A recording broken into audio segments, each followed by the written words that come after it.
So, you've been playing a lot of Splatoon, yet you feel that something is missing from your game. Mainly skill and points? Well, fear not, Squid Kid people, for I'm here to share with you some of the deepest secrets to getting mad scores in Splatoon.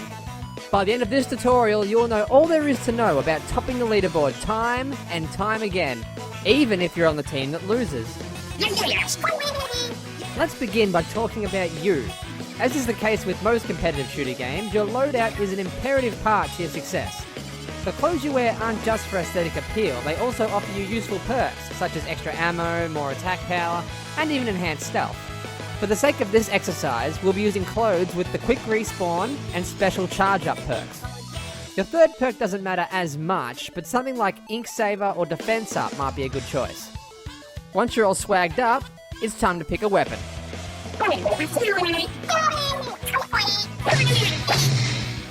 See, this is why you two are so shit.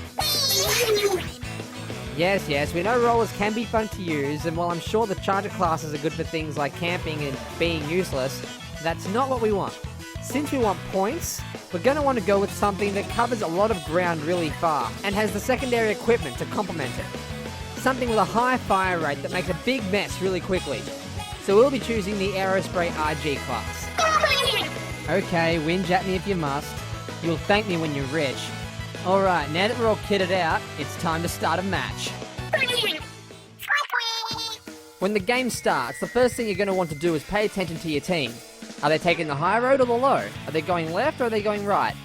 See where they are going and take a different route so you're not doubling up and covering the same area twice. While your teammates dash blindly to the middle of the map, hang back and cover the spawn and other areas they may have missed. Because trust me, they will miss stuff. Remember, the goal is to cover the most ground with your own ink. Which reminds me, walls do not count, so only ink them if you need to. Secondly, don't aim directly at the ground, shoot straight ahead. You cover a lot more ground a lot faster this way, and it also gives a decent view of the action going on in front of you, so you can respond to it quickly. Next thing is your controller. You may notice it has a touchscreen mounted into it. Learn to love it, because it's very helpful. The touchscreen displays a top-down view of your map, but that's not all. It shows you what areas need inking, which you can probably imagine is of a great use to you. Also, remember that fast special charge perk I made you equip? Well, because of that, you should have an ink missile charge by now. The ink missile is a great way to get points, but only if it's strategically placed. Obviously, aim somewhere where there is lots of ground to cover, or if you're feeling generous, fire it down on a group of your enemies to open a path for your teammates.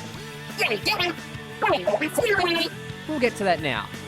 Don't go looking for kills. Sorry kids, but this ain't Call of Duty. Kills are fun, let's be honest, but in Splatoon they offer you next to no points. You can end a match with 20 kills and no deaths, and be the lowest scoring clown on your team. The only purpose killing enemies has is to send them back to spawn, giving you an opportunity to ink more of the map without interference. So really, only kill if you need to. And that kind of segues into this. Avoid confrontation. If you see an enemy in the distance, don't go out of your way to kill them. There are a few reasons for this.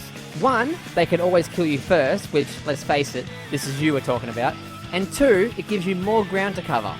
If the enemy is going about their business and they haven't seen you yet, consider letting them continue inking while you just cover up their mess. Of course, there is no harm in sneaking around and killing them from behind. Well, no harm to you anyway. Well, this is where the quick respawn perk comes in handy. As it knocks a couple seconds off your respawn time, it'll allow you to get back into the action very quickly. If you combine that with the quick super jump perk, and you can jump back into the battle even quicker than that. Actually, I wouldn't recommend that. While it will get you back into the fight very quickly, super jumping after respawning can sometimes be more trouble than it's worth. Since you're jumping to a teammate's position, you really have no sure way of knowing what you're jumping into, minus a few subtle hints on your map.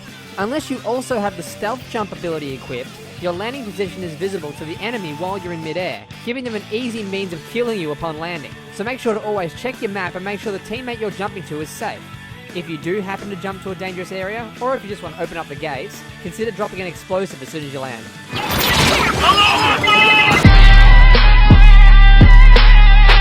And finally, once you get up a good streak, go and see Judd in the hub world. He'll give you varying amounts of cash every few hours depending on how many games you've won. Mere pocket money when you see how much you'll be earning after following this guide, of course. And there you have it. Just a few tips and tricks to help you get higher scores in Splatoon. So, what do you think? Did this video help you, or was it just a waste of time? Leave any thoughts you may have in the comment section below. Not that we'll necessarily read them or anything, but you know, whatever. And if you want updates on future episodes and other stuff, subscribe and follow the accounts in the description, also below. No, now get out.